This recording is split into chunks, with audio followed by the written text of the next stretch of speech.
할렐루야. 주님 감사합니다. 오늘도 우리에게 허락하신 이 시간들 주님께 찬양과 감사를 올립니다. 우리 마음을 모아서 우리 주님 앞에 예배드리고 또한 주님의 말씀을 듣기는 원하는 그 마음들이 하나로 모여서 정말 좋은 역사가 일어나기를 기대합니다. 아버지, 오늘도 우리에게 성령으로 기름 부어 주셔서 우리 듣는 귀를 열게 하시고 또 보는 눈을 더 뜨게 하시고, 그래서 하나님의 그 뜻과 그 말씀에 새겨진 하나님의 그 의도를 우리가 헤아릴 수 있는 귀한 시간 되기를 소망하고 기도합니다.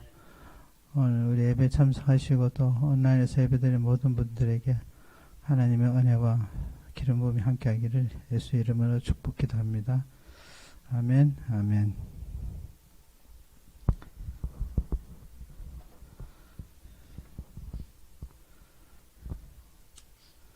오늘 바이블 스터디 컨티뉴 하겠습니다.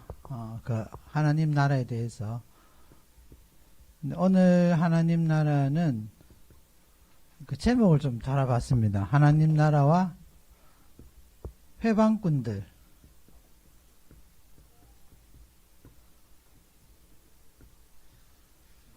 자, 회방꾼들이라고 이렇게 말을 했을 때 금방 들어오는 그 느낌이 있습니까? 누가 회방꾼일까?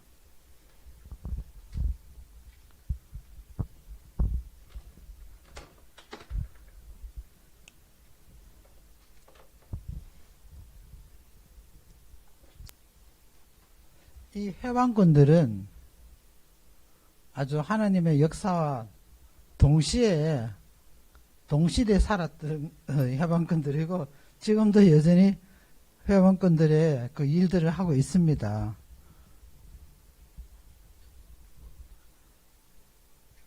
하나님 나라가 이 땅에 언제 세워졌습니까?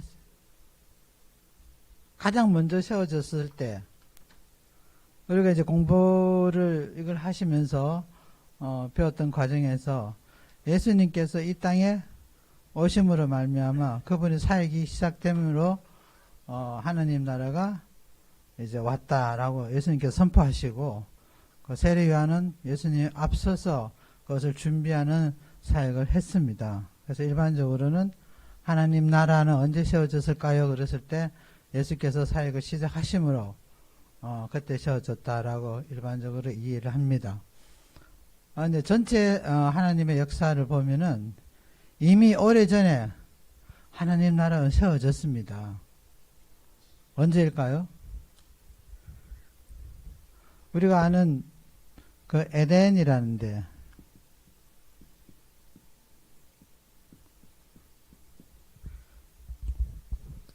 자, 에덴 동산은 어떤 것인지 우리가 이미 알고 있습니다. 하나님께서 세상을 창조하시고 6일째 사람을 만드시고 아담을 만들고 난 이후에 아담에게 이미 준비된 에덴 동산으로 데려가서 여기가 네가 살 곳이다. 이것을 가꾸고 여기 있는 것을 네가 누리고 그래서 복되게 살아라 라고 그렇게 선물로서 하나님 나라를 줬습니다. 그 하나님 나라가 에덴 동산입니다. 여기는 부족한 게 없기 때문에 항상 하나님과 함께 했고, 항상 하나님의 음성을 들을 수 있었고, 하나님을 볼 수 있었고, 그리고 여기는 뭐 물질적으로도 뭐 환경적으로도 하나도 부족함이 없는 이 땅에 하나님 나라로서 완전하게 세워진 것이 바로 이 에덴 동산입니다. 하나님께서 세상을 이렇게 창조하셨을 때 창세기 제1장 1절에 보시면은 뭐라고 기록이 되어 있습니까? 하나님께서 천지를 창조하시느라 이렇게 말했습니다. 그 천지가 하늘과 땅입니다. 그 하늘과 땅인데 그 히브리어에 보면은 그 헤븐이라는 거 있잖아요. 하늘. 헤븐이라는 게 이게 좀 약간 오해가 있어요. 제가 확인을 안 해봤는데 뉴 킹 제임스 버전을 제가 쓰는데 여기 보면은 heavens라고 되어 있습니다. 근데 킹 제임스 버전은 이 s가 빠졌다 그러는데 그런 건 모르겠어요. 그 heaven and earth인데 이게 단수냐 복수냐 어떤 차이가 있나 하면은 만약에 복수로 쓴다 그러면은 이 말씀은 그 이후에 둘째 날, 셋째 날, 넷째 날 쭉 내려가면서 그걸 다 포함한 것이에요. 왜냐하면은 하늘은 세 개의 하늘이 있습니다. 아시죠? 첫째 하늘이 있고 둘째 하늘이 있고 셋째 하늘이 있습니다. 그래서 그것을 포함해서 우리가 이해를 할 때는 heavens라고 하면은 복수로서 이해를 하는데 만약에 단수라고 우리가 이해를 할 때는 단수라고 했을 때는 이때 하나님께서는 heaven 그러니까 첫째 하늘만 창조하신 게 됩니다. 근데 사실 1장 1절부터 시작해서 6일까지 창조 그 과정을 보면은 제 생각에는 heaven이 맞는 것 같아요. 왜냐하면은 이때 하나님 세상을 창조하시는데 첫째 하늘을 창조하셨기 때문에 그 다음 쭉 이어가면서 둘째 하늘이 나오고 셋째 하늘이 나옵니다. 해와 달, 별 그게 만드는 게 언제 만드셨어요? 넷째 날에 만드셨어요. 이 땅에 우리가 지금 눈으로 보는 해와 달, 별은 넷째 날에 만들어졌기 때문에 그래서 첫째는 heaven으로 단수를 했을 때 그건 첫 번째 하늘이고 세 번째 하늘은 그때 나왔기 때문에 이게 복수로서 쓰는 것보다는 단수로 쓰는 게 맞다고 생각합니다. 제가 오늘 이 이야기를 하는 것은 우리가 에덴 동산이라는 것을 하나님 나라라는 것을 좀 더 이해하기 위해서 하나님께서 세상을 어떻게 창조했느냐에 대해서 좀 더 우리가 클리어하게 understand 이해할 필요가 있기 때문에 제가 먼저 말씀을 드립니다.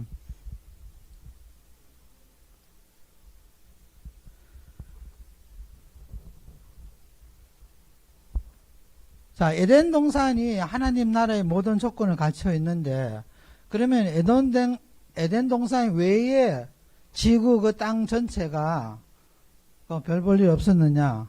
그것은 아니에요. 왜냐하면 에덴 동산의 특정한 자리가 여기는 왜 특정한 자리가 된 거에 대해서 제가 조금 이따 설명을 해드리겠습니다. 근데 하나님께서 세상을 창조하시고 항상 하신 말씀이 It was good. 보기에 참 좋았더라. 하나님 보시기에 자신이 만든 세상이 창조된 것이 너무 아름다웠고 완전했다는 그 표현이 보시기 참 좋았더라라고 그렇게 표현이 되어 있습니다. 지금 우리가 상상하려고 그러면은 어떤 면에서는 잘 상상이 안 됩니다. 여러분 이름이 하도 복잡해가지고 제가 좀 보고 갈게요. 브라키오사우루스라는 그 공룡이 있어요. 제가 그림은 그리지 않는데 이름은 기억을 잘 못해요. 예, 이게 뱀처럼 머리가 길고 얼굴이 조그마하고 몸뚱이는 엄청 큰 이 공룡이 있습니다. 이놈이 높이가 미터로 따지면 거의 25m가 넘는데요. 이 폭으로 꼬리까지 합치면은 30m가 넘어요. 근데 이 공룡이라는 말이 언제 생긴지 혹시 이해하십니까? 이 다이나소스라는 말은 18세기 생겼어요. 그전에는 그 영어 사전, 원초적인 원 영어 사전보다 영어 사전이 이렇게 많지 않습니까? 거기 보면 그전 영어 사전에는 이게 드래곤으로 나와 있습니다. 다이나소스라는 말은 그 당시에 없었어요. 그러니까 17세기 전까지는 이런 걸 보면은 이게 드래곤이 용이지.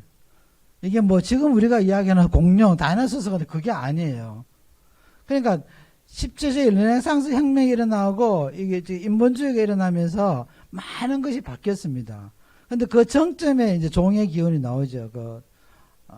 찰스 다윈이 그 종의 기원부터 시작해서 하나님이 세상을 창조하셨지만 우리가 이해하는 소위 말해서 과학이라는 것은 그런 것들에 의해서 원래 하나님이 계획했고 만들으시는 그것을 이해하는 것이 아니라 거기서 인간이 덧붙이게 되는 그런 사태가 많이 발생합니다. 그래서 이 드래곤도 하다 그 와중에서 이 말이 다이나소스로 바뀐 걸로 이해를 합니다. 근데 이놈이 코가 굉장히 조그마대요. 지금 말 수준의 코랍니다. 그러면은 지금 만약에 이 공룡이 이 땅에 살면은 살 수 있을까요? 없을까요? 왜요? 야, 예.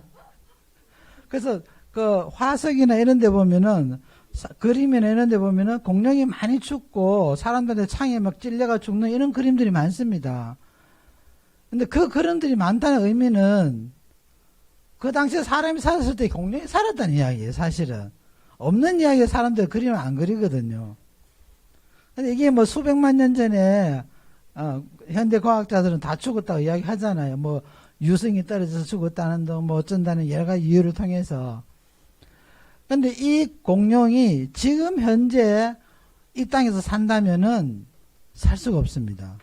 왜 살 수가 없냐 하면은 이 콧구멍이 너무 작아가지고 숨 쉬기가 너무 힘들대요. 숨이 허파가 여기 있으면 여기까지 숨이 들어오기가 굉장히 힘이 들고 그 정도 숨을 쉬어가지고는 이 몸체를 움직이면서 뛰고 할 수가 없다는 거예요.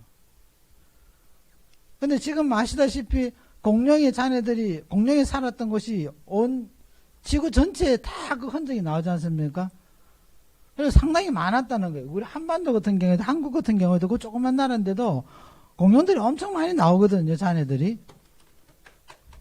근데 얘가 그렇게 살 수 있었다는 것은 가장 큰 이유는 공룡이 살 무렵에 이 지구의 기압이 2배 정도로 컸대요. 셌대요. 그러니까 숨을 들이쉬면은 우리는 숨을 들이쉬는 이것이 이렇게 표현하자면 이래요. 확 들이쉬는 것처럼. 그렇게 느끼 그냥 우리가 숨 쉬는 이런 숨하고 우리가 막 뜀박질하는데 숨이 확 쉴다고 틀리잖아요. 근데 그 기압을 틀리고 우리가 받아들이고 있는 거거든요. 그래서 그 기압이 2배 정도였기 때문에 공룡의 산소가 호흡이 충분히 공급이 된다는 거예요. 그리고 또 하나, 이 당시에 산소가 지금 공기 중에, 지구 공기 중에서, 예를 들면은 서울 같은 데는 19% 정도가 된대요. 산소 농도가 19%. 근데 뭐 요세미티나 저런 숲이, 그렇게 많은 그런 산이나 이런 데 들어가면은 요게 21%까지 올라간답니다. 근데 퍼센테이지가 차이가 별로 안 나는 것 같지만 요 1%가 굉장히 큰 차이를 일으킵니다. 근데 공룡이 살았던, 에덴 동산에 살았던 그 시대는 이게 몇 프로까지 올라가냐면 50%까지 올라갑니다. 산소가 50% 정도 올라가고 기압이 2배 정도 되면 어떤 일이 벌어지냐 하면은 권사님이 전 속력으로 100m를 달리잖아요. 숨이 안 찹니다. 그 충분한 산소 공급 때문에. 그러니까 여기는 그 산소 힘 때문에 병이 있을 수가 없는 거예요. 뭐 환경도 워낙 좋았을 뿐만 아니라. 그러니까 이 충분한 산소 때문에 이 공룡이 뭐 뛰어다니고 뭐 춤추고 놀고 하는데 전혀 노 프로블럼. 지금은 이 지구를 보면은 사람이 살 수 있는 곳이 얼마쯤 된다고 혹시 생각하세요? 지구 전체를 우리가 봤을 때 우리가 사람이 살 수 있는 공간이 어느 정도 될까? 어떤 지역에 몇 프로 정도가 살 수 있을까? 그걸 보니까 기록에 보니까 한 3%라 그래요. 그러니까 지구에 3% 정도만 사람이 살 수 있는 곳이에요. 그럼 뭐예요? 그럼 97%는 사람이 살 수 없는 지역이 된 겁니다. 물론 이제 바다는 포함하겠죠. 바다가 뭐 지금은 지구의 반 이상을 덮고 있으니까. 그런데 그 성경 지질학자에 의하면은 에덴 동산에 있던 것이 예수님 하나님이 세상을 창조하시는 그 시대로 돌아가면은 약 한 80%가 요게 땅입니다. 지금 바다가 몇 프로? 예, 3분의 2가 넘죠. 근데 그 당시에는 땅이 80%고 20% 정도가 이 물이었다고 그래요.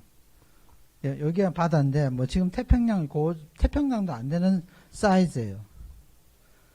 그러면 이 80%는 땅이 지금처럼 히말라야처럼 그렇게 높은 고공이 있었던 거 아니라는 거예요. 거의 우리가 인간이 너무나 살기 좋은 그런 환경을 가지고 있었기 때문에 지금 우리가 이해하는 뭐 남극에 그 눈이 덮인 북극에 그렇게 추운 지방 그런 지역이 아니었다는 거예요.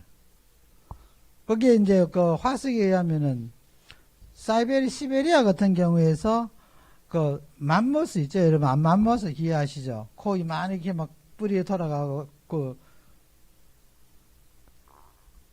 엘레펀트 그러니까 코끼리하고 비슷하게 생긴 거, 코끼리보다 훨씬 크죠.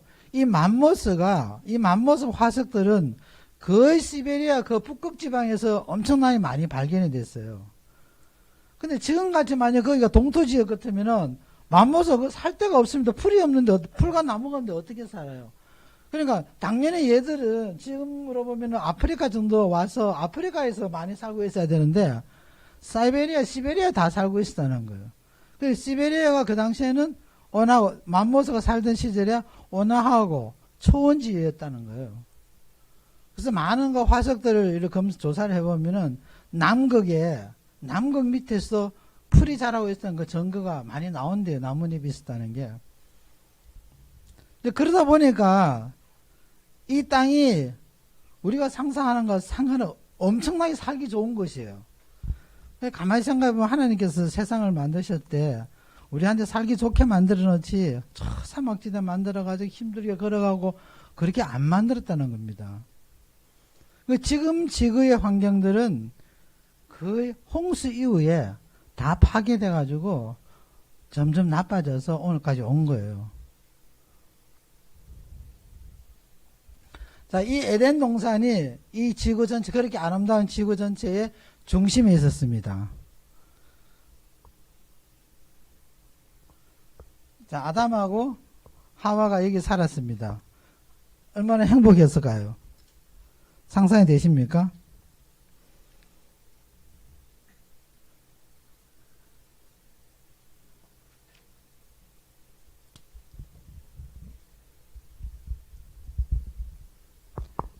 두 번째 날에 가보면은 하나님께서 세상을 어떻게 창조하셨나 하면은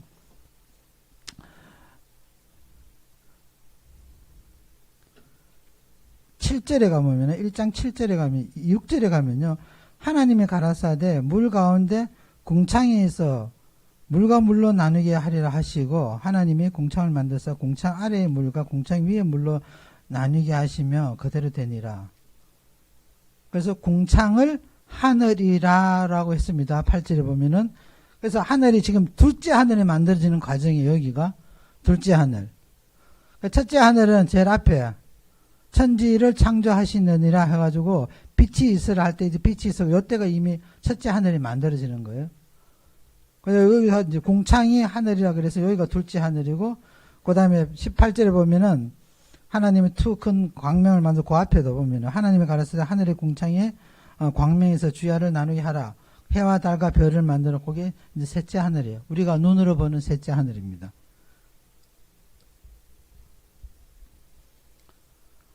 근데 궁창이라고 한국말로 그냥 하늘이라고 번역되는 궁창이라는 것은 여기 지구에 서면은 지구를 둘러싸는 이거 여기는 이제 우주죠.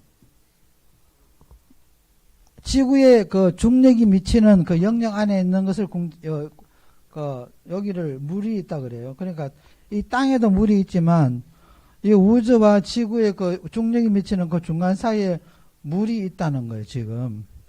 지금은 물이 없죠. 지금 물이 없어요. 왜 물이 없냐면 이때 물은 전부 홍수 때 다 쏟아져 내려온 거예요. 그래서 이 땅에 지금 그렇게 물이 많아진 겁니다. 원래는 물이 없었는데 지하에 있던 물과 이 공창에 있는 물들이 다 쏟아져 내려가지고 지구로 다 내려온 거예요. 그러니까 지금 이 공창에 있는 물을 이제 과학자들이 추정하기를 물보다는 얼음 덩어리였다라고 이해를 한답니다. 얼음이었대요. 근데 왜 얼음이 이게 이렇게 떠가 있을 수 있는가? 지금도 우주선을 쏘면은, 우주 로켓을 쏘면은 그 밑에 나는 그 배경 그 가스들이 나오는데, 그게 얼음을 얼리면요, 전부 다 북극이나 남극으로 가서 머물고 있답니다, 그게. 안 떨어지고. 그러니까 얼음이 이거를 싸고 있으니까 어떤 문제가 벌어지냐면은, 제가 어제, 그저께인가? 3일 전에 그 성경을 보면서, 그 에리인 방에 보면 앞에 그 창문이 햇빛이 많이 들어오거든요. 그거 누워있으니까 따뜻하게 잠도 잘하고, 거기서 공부하기 참 좋아요. 근데 창문이 크니까 햇빛이 많이 들어오잖아요. 저는 햇빛을 좋아하니까 햇빛을 받고 있는데, 이 당시에 아담과 하와 그 자손들이 900년에서 1000년을 살았습니다. 900년, 1000년을 살았는데, 인간이 어떻게 1000년을 살 수 있습니까? 지금 우리는 그렇게 밖에 이해를 못해요.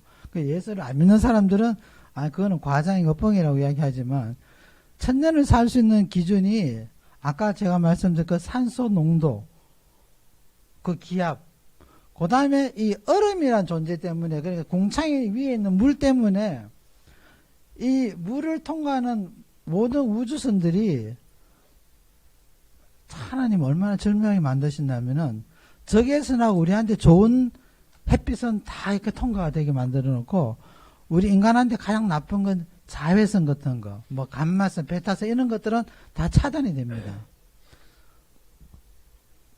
그래서 넓기 싫으면은 자외선을 안 받으면 돼요. 그래서 지하에 들어가 살면은 해를 안 받기 때문에 얼굴 피부가 넓지는 않습니다. 여러분 자외선 X선 같은 거 아시죠? 저기 그 병원에 가서 엑스레이 사진 찍으면은. 근데 엑스레이 일하는 테크니션들이 나봇을 입고 있잖아요. 그 나봇을 입고 있음에도 불구하고 찍을 때는 딱 다른 방에 가지고 숨 쉬지 마세요 해가지고 꾹 누르잖아요. 그게 X선이 나가거든요. 그게 우리한테 지나가면서 구멍을 만들어요. 그래서 그게 그림자가 돼가지고 이제 병을 찾아내는 그런 기계인데, 그러니까 그 자외선이라든지 이 X선 같은 것들이 우리를 피부를 망가뜨리고 우리를 늙게 하는 거예요. 근데 그것들이 이 얼음에 의해서 다 차단이 되는 겁니다. 이 얼음으로 차단되니까 햇빛이 우리가 비치는 이 직사광선이 아니에요. 생각해 보세요. 지금 얼음이 만약에 위에 지붕을 덮고 있다 그러면은 햇빛은 들어오는데 환하고 밝은데 이 나쁜 자외선들이 차단된다는 거예요. 그래서 해가 우리한테 좋은 일을 많이 하고 이 만물을 생성해야 하지만 인간을 늙게 만드는 주 범인이거든요. 근데 그게 없으니까 인간은 충분히 오래 살 수가 있는 거예요. 이렇게 하나님이 멋있게 만들어 놓으셨어요. 자, 그런데 우리가 하나님 나라와 에덴 동산을 이해하시려면은 요거 앞에 있는 이게 오해가 많은 이야기예요. 우리가 소위 말하는 그 1장 1절과 1장 2절 사이에 공간이 있다. 하나님께서 세상을 만드셨는데 왜 갑자기 혼돈하고 공허하며 흑암이 기품이 있었다라는 말이 나오느냐. 근데 요 말이 그 토마스 차머슨이라는 사람이 그 과학자인데 요것도 18세기에 처음으로 나온 이론이에요. 요때 그런 이론들이 엄청 많이 나왔어요. 그래서 이 갭 이론에 관해서 루시퍼가 사탄이 우리가 말하는 지금 회방꾼 하나님 나라의 회방꾼들이 그때 이미 등장해가지고 하나님께 반역했기 때문에 지구에 어둠이 있었고 공허하고 흑암 위에 있었다라고 이제 표현이 됐다는 거예요. 그러니까 1장 1절과 1장 2절 사이에 루시퍼의 그러니까 사탄의 반역이 있었다는 거예요. 근데 이 문제는 요즘도 많은 신학자들이 이 이론을 받아들이는데 굉장히 큰 문제를 일으킵니다. 왜냐하면 이거를 만약 그렇게 받아들인다 그러면 로마서에 나오는 많은 말씀들을 다 이렇게 반대되는 말이기 때문에 뭐라고 그랬습니까? 한 사람에서 죄가 이 땅에 들어왔습니다. 한 사람에서 죄가 들어왔는데 만약에 그때 사탄이 루시프라는 사탄이 이미 하나님께 반역했으면 그때 이미 죄가 있었던 거예요. 그러면 뒤에 나온 로마서 성경 이야기는 없어져야 됩니다. 뿐만 아니라 여러 개 많이 있습니다. 이 갭 이론이 얼마나 이단적인 사상인지를 제가 오늘은 그게 주제가 아니니까 지나가는데 제가 한번 말씀을 드릴게요. 우리가 그런 데 이해할 때 하나님 말씀을 자꾸 왜곡하게 됩니다. 근데 왜 이게 또 중요한 이야기인가 하면은, 제가 하나님 나라와 해방꾼이라고 하는데, 해방꾼은 사실 지금 마귀를 이야기하는 거죠. 사탄을 이야기하고, 근데 이 마귀들이 언제 나타나서 언제 세상을 어지럽히고 하나님 나라를 회방하고 있느냐에 대해서 우리가 그 시작을 알아야 되거든요. 자, 에덴 동산에서 아담과 하와가 살았는데 아주 행복한 곳이었어요. 그런데 어느 날 하나님께서 아담을 에덴하고 간신히 돌아보면서 뭐 하나님께서 소개해 주셨겠죠. 이게 봐라, 네가 살 곳이다. 그러면서 이제 선악과 앞으로 가셨습니다. 하나님께서는 네가 이 동산에 있는 모든 것들은 네 마음대로 할 수 있고 모든 것을 네가 먹어도 되는데 여기 있는 이 과실은 먹지 말아라. 이걸 먹게 되면 너 난리 난다. 정녕 네가 죽으리라 이렇게 이야기를 했습니다. 근데 여러분 이 성경을 읽다 보면 좀 궁금하지 않으세요? 제가 좀 궁금했습니다. 왜 하나님께서 인간이 먹어서는 안 되는, 손을 대서는 안 되는 그 중요한 것을 왜 동산 중앙에 딱 놔뒀습니까? 동산 중앙이라는 것은, 중앙이라는 의미가 그렇잖아요. 우리가 뭐 도시 같은 꾸밀 때도 보면 뭐 국회라든지 뭐 중요한 건축물들은 그 도시 한 중앙이 있지 않습니까? 인디아나도 보니까 한 중앙에 그 다운타운에 보니까 여기 사방형으로 만들어가지고 중앙에 돼 있지 않습니까? 그러니까 어디 누구든지 볼 수 있는 거예요. 그 동산 중앙이라 그랬으니까 아담과 하와가 돌아다니면서 매일 볼 수 있는 자리에 갖다 놓은 겁니다. 우리가 좀 비유를 들자면은 우리가 아이들을 키울 때 애들이 손대지 말아야 될 것들은 어떻게 놔둡니까? 우리한테 꼭 우리 생활이 필요한 것인데 애들은 손은 대면 안 돼요. 그러면 애들 손 안 대는데 아주 높은 곳이나 안 보이는 데를 구석이나 숨겨 놓을 거 아니에요. 근데 하나님이 먹어서도 안 되고 손대서도 안 되고 터치해서는 안 되는 이거를 왜 동산 중앙에 갖다 놨는 거예요? 혹시 생각해 본 적 있으십니까? 왜 이걸 동산 중앙에 갖다 놨을까? 저는 생각할 때 동산 중앙에 갖다 놨 이유는 계속 보라는 이야기잖아요. 그렇지 않습니까? 계속 보라는 의미에서 갖다 놨지 그거 뭐 안 봐도 되는 것들은 저 구석에 처박아 놓으면 되는데 그거 뭐 이거 속된 말로 약 올리는 거다. 이거 굉장히 맛있는 거 애들한테 그거 갖다 놨는데 너 엄마가 말한 저거 먹으면 안 돼? 절대 먹으면 안 돼. 그럼 애들은 그거 쳐다보면서 그 괜히 더 먹고 싶은 거 아니에요? 근데 아담은 남자들 좀 순진합니다. 여자들보다 좀 덜 정확해요. 혹시 인정하세요? 아담은 하나님 말씀을 그대로 들었습니다. 아, 저는 손 대면 안 되는 거구나. 그래서 아담은 손을 안 댔어요. 근데 에브리데이 눈 뜨면은 바깥에 걸어가 일하러 다니면은 그 중앙에 있는 선악과가 다 보였어요.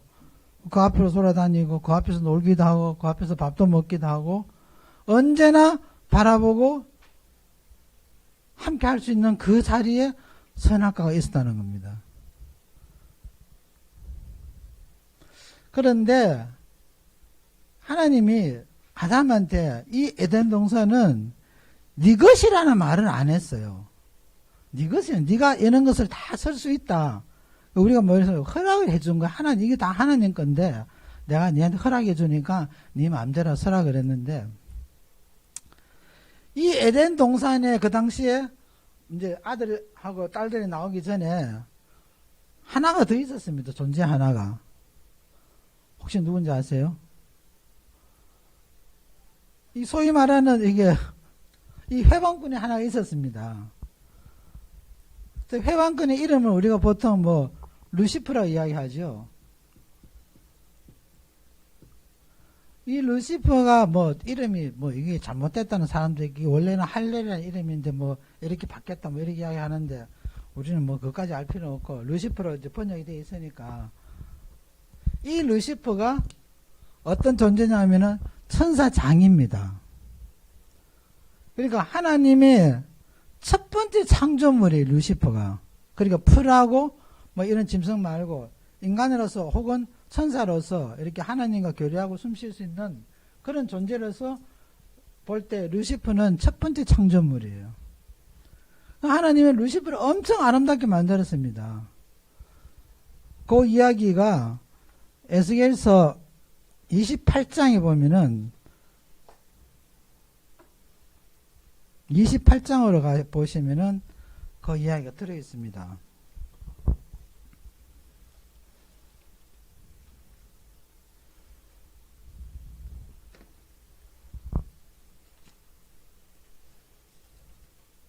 자, 에스겔서 28장 13절. 거기 뭐라고 하셨냐면은 일어났습니다. 제가 읽어 드릴게요. 네가 옛적에 하나님의 동산 에덴에 있어서 네가 옛적 하나님의 동산 에덴에 있어서 그때 루시퍼가 있었다는 거예요. 그리고 그 밑에 쭉 보시면 이제 하나님께서 얼마나 아름답게 만드신 이야기가 이제 홍보석, 뭐 황보석 이렇게 모든 보석 종류로 지상했다고 하시고 그 13절에 계속 후반절에 보면 네가 시험을 받던 날에 너를 위해서 소고와 비파가 예비되었도다. 이 말씀을 우리가 그냥 문자 그대로 이해를 하면은 루시퍼도 저 하늘에서 창조된 것보다는 에덴 동산에서 창조될 가능성이 더 높습니다. 근데 천사로서 육체가 존재하지 않는 존재로서 하나님이 창조를 하셔서 그들을 그러니까 천사의 일은 믿는 자들을 그 하나님의 후사 그 계승하는 자들을 위해서 미니스트리 섬기는 자의 역할이라고 히브리서 나와 있거든요. 그런데 하늘에서 하나님을 경배하는 천사장으로서 경배자, 예배자로서 준비된 이 존재가 루시퍼라는 거예요. 근데 루시퍼가 우리가 상상을 한번 해보세요. 루시퍼가 먼저 에덴 동산에 있었습니다. 그렇게 가정하고요. 저는 그렇게 믿습니다. 근데 에덴 동산에 또 다른 존재, 아주 자기와 비견할 만큼 아름답고 온전한 아담이 만들어졌습니다. 꼭 그런 생각이 들지 않으세요? 아담이 둘째 아들 같고 루시퍼가 첫째 아들 같은 생각. 그러니까 하나님이 루시퍼에 해왔던 모든 그 아름다운 생각들이 아담한테로 흘러갑니다. 루시퍼가 혹시 무슨 생각했을까요? 엄청 질투했지 않았을까요? 아담이 저거 내 영화가 하나님이 내한테 온 영화가 하나님이 부어준 그 영화들이 이거 뭐야 이거 아담한테 다 가는 거 아니야? 뭐 그거는 우리가 이제 상상이죠. 왜 아담이 이렇게 루시퍼에 의해서 타락했는지, 루시퍼는 왜 아담을 그렇게 무너뜨렸는지 그 이유는 이제 성경으로 보면은 뭐 질투했다는 이야기는 없습니다. 질투했다는 없는데 우리가 아까 제가 말씀드린 이 선악과를 이해하기 위해서 선악과를 이해하시고 그 다음에 하나님 나라와 루시퍼, 에덴 동산, 아담 이것들을 정확하게 우리가 이해하기 위해서는 그러니까 하나님 나라와 하나님 나라의 하나님 나라가 어떤 나라인가 우리가 이미 공부를 많이 했습니다. 근데 우리가 이제 본질적으로 하나님 나라 딱 우리가 세우기 힘드니까 우리 삶 속에서 정말 잘 안 보이니까 근데 그 이유에 대해서 우리가 지금 설명하는 거예요. 그래서 에덴 동산과 아담 이 선악과 루시퍼에 대해서 우리가 좀 성경적으로 이해를 해야지 하나님 나라에서 좀 더 우리가 이해를 더 잘 할 수 있는 그런 길이 됩니다. 그래서 제가 말씀드리는 거예요. 자, 선악과가 나무입니까? 우리가 나무라고 이제 추리라고 표현된 것이 성경에서 제일 많이 나오는 추리가 하나 있습니다. 뭡니까? 무화과 나무죠. 무화과 나무만큼 성경에서 많이 나오는 추리가 없어요. 근데 선악과도 보면 하나님이 표현하기를 보면은 과실나무 같아요. 먹지 말라 그랬으니까. 그 다음에 또 하나 우리가 이제 비유할 수 있는 건 생명나무, 십자가나무, 생명나무를 이야기할 수 있는데 그거는 뭐 십자가는 사실 추리가 아니니까 생명나무는 이제 추리지만 근데 그 가운데서 무화과나무나 생명나무나 이건 실과 같아요. 근데 선악과는 뭔가 실과 같은 느낌이 안 듭니다. 왜 안 드는가 하면은 아니, 과일 먹었다고, 예? 과일 먹었다고, 과일로 대신해가지고, 과일 먹었다고 상상할 수 없는 재앙을 받는다는 게 조금 우리가 이제 뭐 합리적 생각을 하면은, 아니, 뭔가 이게 다른 의미가 있지 않을까. 먹는다는 표현에 대해서 우리가 너무 이렇게 딱 잡혀버리면은, 그게 이제 선악과 자꾸 과일이라는 생각이 드는데, 그거를 먹는 것을, 은유적으로 표현했다 생각하면은, 우리가 하나님이 손대지 말라는 게 뭘까? 우리가 좀 더 이렇게 쉽게 접근할 수 있는, 다른 방향으로 접근할 수 있는 길이 열린다는 생각이 들어요. 이게 과일이 아니고, 그건 과일은 그렇게 표현됐을 뿐이고, 그냥 하나님이 다른 이야기 하시고 싶은데, 언어적으로 그렇게 했었다 그러면은, 만약 그렇게 우리가 가정해 본다면은, 이 선악과는 개념이 우리한테 좀 더, 클리어하게 들어올 수 있다 생각이 들어요. 그러면은, 인간한테 절대 손대지 말아야 될 거. 니네들이 만지면 안 되는 것들. 네가 만지면 이 세상의 모든 재앙을 당하면 더 큰 재앙이 올 것이라, 죽음이 온다는 거. 그럼 그게 뭘까? 그런 차원에서 우리가 한번 생각해 보자는 거예요. 그러면 선악과가 단지 추리가 아니라 그건 상징적인 요소고, 그럼 인간이 절대로 하나님 손대지 말라 하는 그것이 뭘까? 그 숙제를 여러분에게 한번 드릴게요. 그 일주일 내내 한번 생각해 보세요.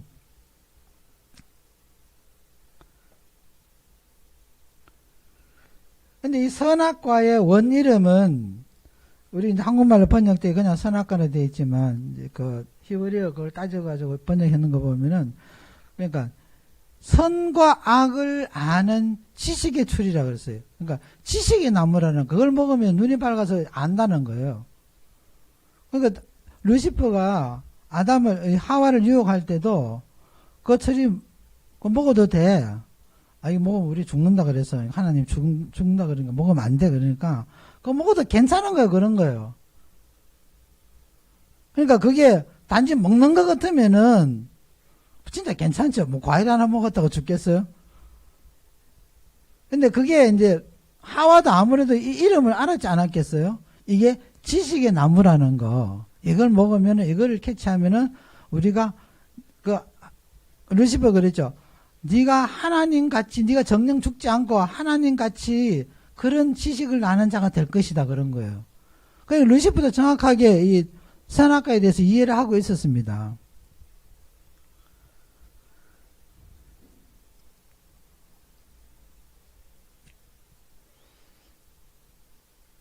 자, 그러면은 선악과에 대해서, 그리고 과일이라는 생각을 좀 이렇게 건너뛰어서 인간이 절대로 손대지 말아야 될 것들에 대해서 어떤 것이 있을까요?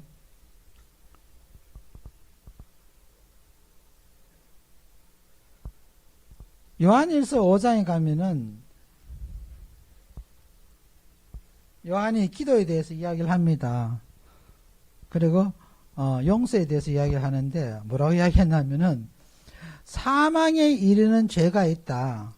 네가 죄를 하나 짓는데 그 죄는 죽음으로 가는 죄다. 그것을 위해서 너희들한테 내가 기도하기를 원치 않는다. 그거는 용서받을 수 없다는 이야기거든요. 근데 그게 뭔지를 사도 요한이 기록 안 해놨습니다. 근데 이것저것 다 용서가 되는데 이것만은 용서 안 되는 것이야. 근데 예수님이 이제 사역할 때 과정을 보시면은, 너희가 인자는 나는 부인하고 나를 욕해도 너네들 용서를 받는다.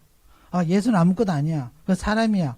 뭐 요셉의 아들이야. 지가 무슨 뭐 하나님 아들이라 그래. 그래 욕을 하더라도 무슨 지가 구원자야. 그렇게 욕을 하더라도 용서받을 길이 있다 그랬습니다. 근데 예수님이 다른 이야기 하시면서 그렇게 말씀하시면서, 그러나 너희가 성령을 회방하는 자는 용서받을 길이 없다고 말씀하셨어요. 그래서 그거를 두 개를 이렇게 비춰보면은, 사도 요한이 용서받아서 죽음이 이르는 그 죄가 성령 회방죄인가? 좀 그렇게 이해할 수도 있지 않겠어요? 근데 뭐 정확하게 이야기 안 했기 때문에 잘 모르겠어요. 근데 그걸 우리가 이제 영적으로 좀 이해를 해야 될, 찾아봐야 될 부분인데, 그리고 모세한테 하나님께 그러셨어요. 모사가 하나님 보고 싶어 했잖아. 보고 싶어 하니까 네가 나보면 죽어 그런 거예요. 인간이 죄 있는 인간이 하나님 보는 자체가 이미 그 죽음을 전제를 하고 하기 때문에 하나님 덕만 보여주셨잖아. 네가 나보면 너 죽으니까 안 된다고. 그리고 모세가 하나님 처음으로 만났을 때 그 떨기나무 가까이 가니까 스탑, no more coming. 더 이상 오지 마라. 네가 쓴 것이 거룩한 것이 신발 벗고 더 이상 오지 말라 그랬거든요. 근데 거기가 하나님하고 인간의 경계선이 분명히 있는 거예요. 그래서 그런 것을 이해하면은 그거는 물론 죄가 들어오고 난 이후의 사건들이지만 죄가 들어오지 않았던 그 세상에서 하나님이 건드리지 말라는 게 뭘까? 그러니까 다른 건 몰라도 선악과는 절대로 인간이 건드려서 안 되는 부분이에요. 그것을 우리가 다른 표현하면은 하나님하고 인간은 갈라지는 게 뭐가 갈라집니까? 우리는 피조물이잖아요. 인간은 피조물이고 하나님은 창조주입니다. 그러니까 아마도 아담한테 에덴 동산을 다 맡겨놓고 네 마음대로 해도 돼. 이 만드는 세상을 내가 만든 이 우주를 봐라 얼마나 안 온다고 그죠? 네가 주인은 아닌데 그렇잖아요. 우리가 오랫동안 내가 그걸 사용하다 보면은 이게 내 거가 된다고요. 내 거 같은 생각이 들어요. 내가 어떤 물건을 빌렸다 하더라도 자 예를 들면은 뭐 권사님이 와이프한테 목걸이를 빌렸어. 예? 너무 예뻐가지고 빌렸어요. 빌렸었는데 빌려서 내가 돌려줄 것만 안 쓸 때 그랬는데 10년을 쓰고 20년 쓰고 30년 써보세요. 나중에 이게 내 거라 생각이 드는 거죠. 그렇지 않겠어요? 그러면서 이거 내가 돌려줘야 되는 거 아닌가? 나중에 그 생각도 잊어먹을 겁니다. 너무 시간이 오래 가면은. 그래서 하나님께서 너는 인간이고 하나님 아니다. 아담한테 이야기한 게 그게 아닐까라는 생각이 들어요. 여러분 동의하실는지 모르겠는데 이거는 너는 피조물이야. 네가 아무리 여기서 주인 행사를 하더라도 너는 피조물이고 나는 창조주야. 그거를 가르쳐 주시기 위해서 선악과를 동산 중앙에 세워놨지 않았을까. 하나님이 그러면 동산 중앙에 세웠던 것이 아마도 루시퍼가 이 실수를 했기 때문에 하나님 입장에서는 야 루시퍼도 실수했는데 또 얘도 또 실수할 수 있는 하나님 미래를 다 아시니까 그런 차원에서 하지 않았을까. 자, 루시퍼가 하나님한테 어떻게 반영을 했습니까? 이사야서 14장에 보면은 그 이야기 나오죠. 요것만 하고 제가 끝낼게요. 시간이 좀 됐습니다. 내가 북극 무별 위에 있는 그 북극에 가서 내 보좌를 펼치리라 그런 거죠. 그래서 끔찍스럽게 이야기했습니다. 그러니까 하나님한테 허락될 수 없는 부분들을 루시퍼가 그 이야기를 했습니다. 여기 뭐라고 얘기했냐면은 네가 네 마음의 품기를 품는다는 의미는 내가 그렇게 하겠다는 의미는 I will 이런 뜻이에요. 네가 네 마음에 이르기를 이사야 14장 13절을 보면은 네가 네 마음에 이르기를 내가 하늘에 올라 하나님의 무별 위에 모든 천사 모든 피조물 위에 나의 보좌를 높이리라. 내가 북극 지폐의 산 위에 자정하리라. 가장 높은 구름에 올라 지극히 높은 자와 비길이라. Almost I'm the God. That means 그러면은 나는 창조주와 같은 레벨이 있다. 라고 루시퍼는 했습니다. 그러니까 그게 하나님한테 허락이 되지 않는 거예요. 피조물이 창조주의 자리에 올라가자 하면은 그때부터는 재앙이 오는 거예요. 아마 선악과는 그걸 위해서 아담이 너는 피조물이야. 아무리 네가 날고 기어더라도 너는 창조주의 자리에 올라갈 수 없는 것이야. 라는 것을 가르쳐 주기 위해서 매일 눈이 뜨면은 동산에 있는 동산 한복판에 있는 선악과가 보이는 거예요. 그래서 한 중앙에 놔뒀다는 겁니다. 그 한 중앙에 봐서 네가 교만해지거든. 네가 그걸 쳐다봐라. 너는 피조물이야. 너는 창조주가 아니야. 이것은 내가 네한테 허락한 것이지 네 것이 아니야 라는 것을 가르쳐 주시기 위해서 선악과를 넣어놨지 않았을까 저는 그렇게 이해를 합니다. 거기에 이제 어떻게 하나님 나라와 연관이 되는 것은 이제 다음 주에 가서 하겠습니다. 아멘. 할렐루야. 땡큐 지저스. 주님 감사합니다. 오늘도 주님께서 주시는 이 말씀을 가지고 우리가 묵상하기를 원합니다. 주께서 많은 비밀을 이 성경을 통해서 감추어 놔셨는데 우리가 그런 것을 이해하면서 우리가 좀 더 하나님께 가까이 가고 하나님을 이해하며 하나님 그 사랑과 그 은혜를 생각하는 저희들 되기를 원합니다. 오늘도 주님 이 공간에 오신 우리 형제 자매님들 그리고 모든 이들에게 하나님의 그 은혜와 그 하나님이 자비하시고 긍휼하심이 충만히 하나님 처음에 세상을 창조하시던 그런 아름다운 그 충만한 그것과 같은 그런 충만함을 채워주기를 원하고 기도합니다. 이것은 하나님이기 때문에 가능합니다. 우리 생각으로는 우리가 그런 축복을 받을 자격이 있나라고 그렇게 생각하지만 그러나 이거는 주님이 주신 선물이라는 것을 우리가 다시 한번 알기를 원합니다. 감사드리며 예수님 이름으로 기도합니다. 아멘.